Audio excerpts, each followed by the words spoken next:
पहली टिप्पणी हम कांग्रेस से ही ले लेते हैं और उनसे समझने की कोशिश करते हैं कि कांग्रेस को क्यों लगता है कि भूपेश बघेल ही टारगेट है, जबकि अलग अलग नेताओं को अलग अलग तरीके से टारगेट पहले भी किया गया है। और जब विपक्ष में आप रहेंगे तो उनके निशाने में आप जरूर रहेंगे, आपकी सरकार रही है इसलिए आपके मुद्दे भी गिनाए जाएंगे।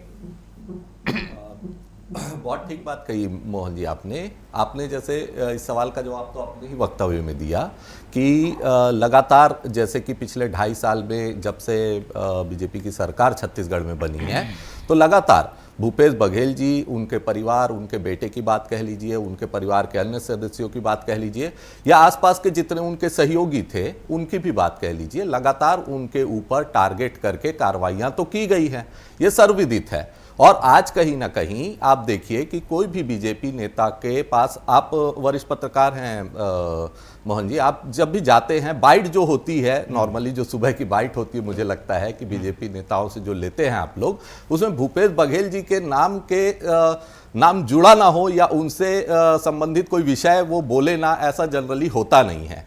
तो इसी बात पर उन्होंने तंज कसते हुए भूपेश बघेल जी ने ये बात कही कि कोई भी जो बीजेपी के नेता हैं वो कोई भी बात जब कहते हैं तो उसके टारगेट में, उसके केंद्र बिंदु में भूपेश बघेल जी रहते हैं। और जायज भी है क्योंकि सबसे बड़ी चुनौती अगर कहें छत्तीसगढ़ के अंदर, और सबसे चाहे पूरे मुझे तो लगता है अब तो वो देश स्तर के नेता हैं, तो निश्चित रूप से वो सबसे बड़ा चैलेंज बीजेपी के लिए भी मुझे लगता है कि भूपेश बघेल जी हैं। और कहीं ना कहीं कांग्रेस पार्टी भी जो है उनके समर्थन में हमेशा रहती है, उनके पीछे खड़ी रहती है। भूपेश बघेल जी भी लगातार जो है वो सत्ता पक्ष के ऊपर आक्रामक रहते हैं। तो निश्चित रूप से जो बीजेपी है वो पहले यही चाहेगी कि उनको टारगेट करके उनको किस तरीके से उनका मोरल को डाउन किया जाए ताकि वो अपने राजनीतिक मंसूबों में कामयाब हो सके।